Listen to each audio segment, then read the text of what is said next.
Hello, my name is Drost, and I'm a registered dietitian nutritionist at Torrance Memorial. The theme for National Nutrition Month this year is Fuel for the Future.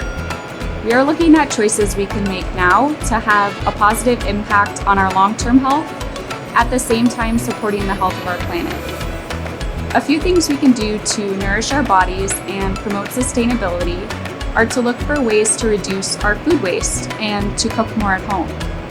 An easy way to do both is to save your vegetable scraps and turn them into homemade vegetable stock. To help us learn more about how to do this is Executive Chef Sam Sellona.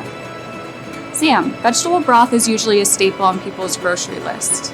Can you share why people might want to be trying to make it at home? Sure, the incentive of preparing your own vegetable stock is cutting down on waste, using vegetable scraps you would normally discard, thus saving money. Also, another reason is you have total control of the final product, depending on what type of vegetable or herbs you choose. Making your own vegetable stock at home also allows you to control the amount of salt that you add compared to traditional store-bought brands, which are typically higher in sodium. And of course, using different kinds of vegetables in your stock provides added vitamins and minerals to any soup, stew, or casserole that you make. Sam, can you walk us through how to make vegetable broth with whatever vegetables you have on hand? Sure, let's get started. The standard vegetable stock recipe.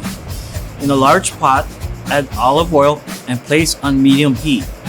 Add onions, celery, carrot, and garlic sauté till vegetables are lightly caramelized.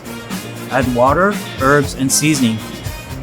Place temperature on high, bring to a rapid boil, then reduce temperature on low to a slow simmer. Cook for 30 minutes. Strain liquids and discard vegetables and herbs. Cooking tips. Vegetable scraps can be added on step 3. Starchy vegetables such as potatoes, beans, split peas, rice, etc. may make vegetable stock cloudy. They may also not be visually appealing, but still provide good flavor and healthy nutrients to your stock. Some herbs such as lemongrass, ginger root would dominate a stock. Also, bitter greens, bitter vegetables flavors don't carry well into other recipe dishes. Thank you so much, Chef Sam. If you'd like to try this recipe at home, you can find it at our website, www.torrancememorial.org, and search Nutrition Services. We hope you enjoyed this video about making your own vegetable stock, and we hope you consider trying this recipe or simply making more food from home to help you fuel for the future.